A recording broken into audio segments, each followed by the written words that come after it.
n'est pas facile que ces sparring avec ces idées-là. Très compliqué d'aller en sparring avec les idées anciennes, bien ancrées, les idées figées, les idées bien trempées. Bonjour, c'est Jean-Serge Moulumba, le spécialiste des relations plus épanouies au quotidien, alors que je suis ici sur la place du port de Nice.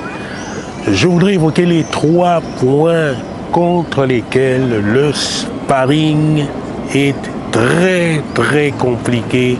Et je vais commencer de suite par la méthodologie.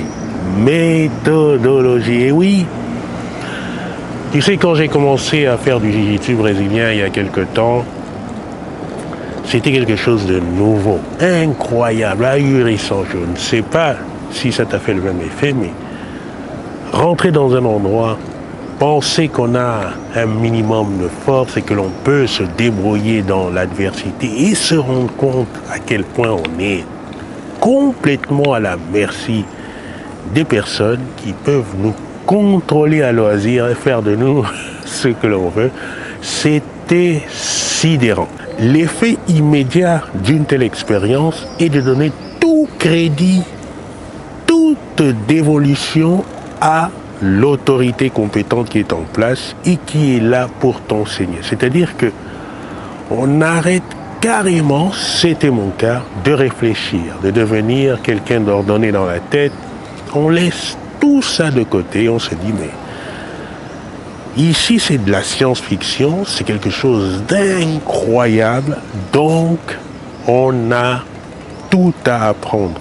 On a tout à apprendre, rien à dire, rien à critiquer, rien à faire, il n'y a qu'à apprendre. Et d'ailleurs, le propos sera maintenu comme tel, même si ça a son sens, que de suivre ce qui t'est offert comme enseignement, ça a du sens.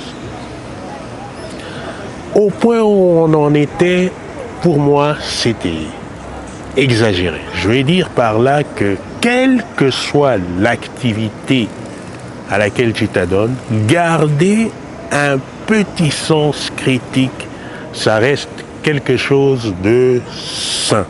Les méthodologies, elles ne sont pas créées en France. C'est vrai que ces méthodologies-là peuvent... Non. Ces méthodologies-là, vous pouvez les retrouver dans tous les endroits grappling de la planète. Certaines sont très anciennes, d'autres un peu plus revisitées, mais en tout cas, elles sont répandues. Ce n'est pas que le fait de la France. Est-ce pour autant qu'il ne faille pas poser le doigt là-dessus? Moi, je pense que c'est sain de pouvoir apporter de la critique à ce qui est fait, toujours pour pouvoir éventuellement poser des améliorations, etc. Personnellement, un des faits auxquels j'étais toujours opposé, c'était de pouvoir avoir une idée de ce que j'étais censé faire. Une idée précise de ce que j'étais censé faire. Quand tu débutes, les informations sont tellement nombreuses par rapport au cours dispensé qu'on ne sait plus où porter son attention, etc.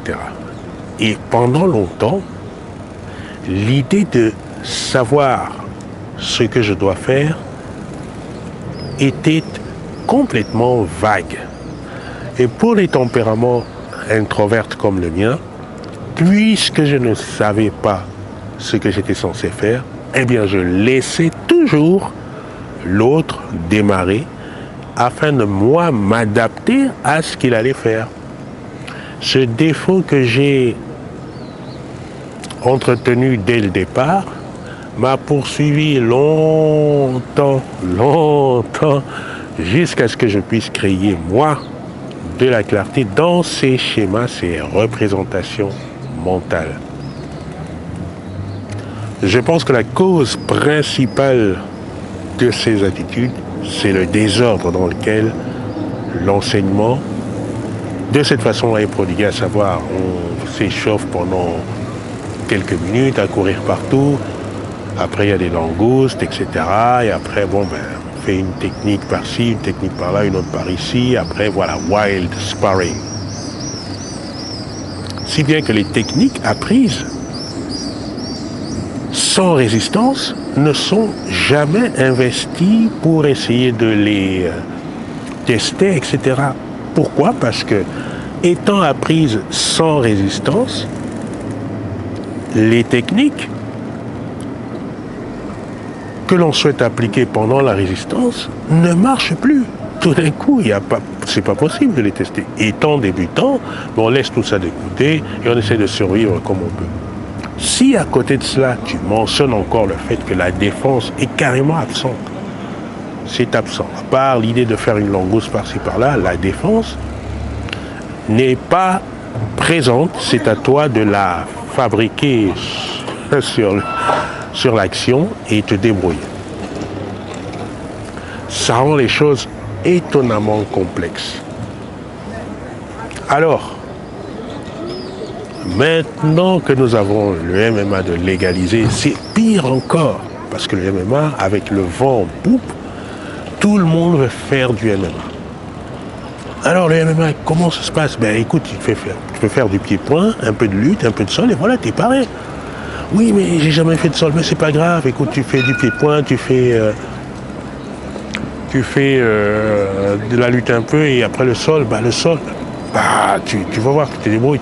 Il y a des frappes, de toute façon, c'est pas pareil que le vrai sol. Du coup, tu as des aberrations de gens qui sont en MMA et qui, lorsqu'ils sont en sparring, se retrouvent dans des situations dominantes et disent « Oui, mais là, je ne sais pas quoi faire. Je ne sais pas quoi faire ici, je ne sais pas quoi faire. » C'est pas possible. Cette même phrase qui m'a hanté pendant tellement de temps est toujours aussi vivace, toujours aussi forte. Et maintenant, elle s'infiltre dans les lieux, les quartiers du MMA. Cela pour dire que les méthodologies sont lourdes et archaïques pour beaucoup, qui insistent encore avec, par exemple, l'idée de mettre des leg locks de côté, parce que ça ne concerne pas les ceintures blanches. Il y en a trop de lourdeur dans les méthodologies. Il faut savoir qu'aujourd'hui, le grand débat avec les constraint-led methods, notamment embarqué par M. Greg Souders, qui est en train de nous dire que le drill est absolument quelque chose à recuser. Les choses évoluent fantastiquement du côté des méthodologies et c'est très important de s'y intéresser. Le deuxième point est celui de la technique. Alors la technique, c'est très simple. Moi, j'aime bien l'exemple du triangle. Tu sais faire le triangle? Oui, c'est quoi le triangle? Eh ben, le triangle, voilà, il faut partir de la garde fermée, ensuite ouvrir ta garde, attraper un bras, l'isoler, et puis faire monter les jambes, etc., etc. Ah, d'accord, c'est ça le triangle? Oui, c'est ça le triangle. Le triangle est une technique qui va souvent être exposée rapidement parce que c'est effectivement une technique high percentage. Et très important pour le Jujitsuka de connaître le triangle. Un bon Jujitsuka doit avoir aussi un bon triangle. Sauf que, technique pour technique, le triangle gagne à être présenté dans une famille. Mais ça, on n'en entend pas parler dès qu'on démarre.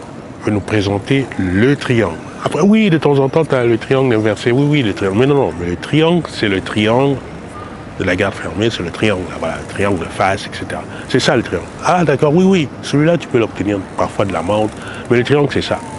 Cette façon d'aborder des techniques isolément et bien souvent de façon rudimentaire par rapport aux setups, différents setups, c'est encore une autre façon de prolonger les débats, de rendre l'apprentissage hyper long.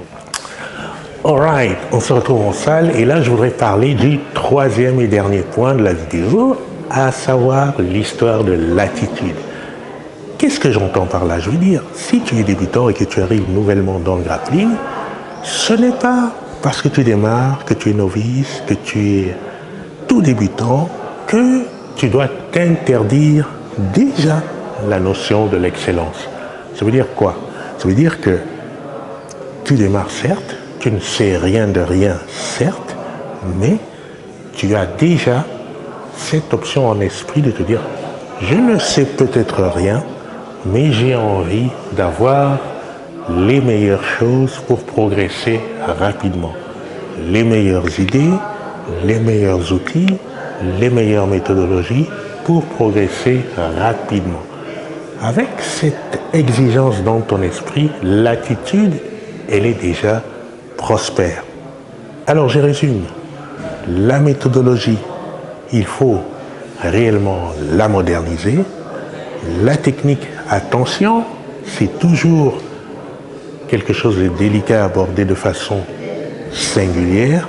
Et enfin, l'attitude, c'est par cela que ça commence pour définir la qualité de ta progression, qu'elle soit réellement rapide et efficace, ou alors qu'elle soit très lente et besogneuse. Voilà, moi je te dis à la prochaine vidéo.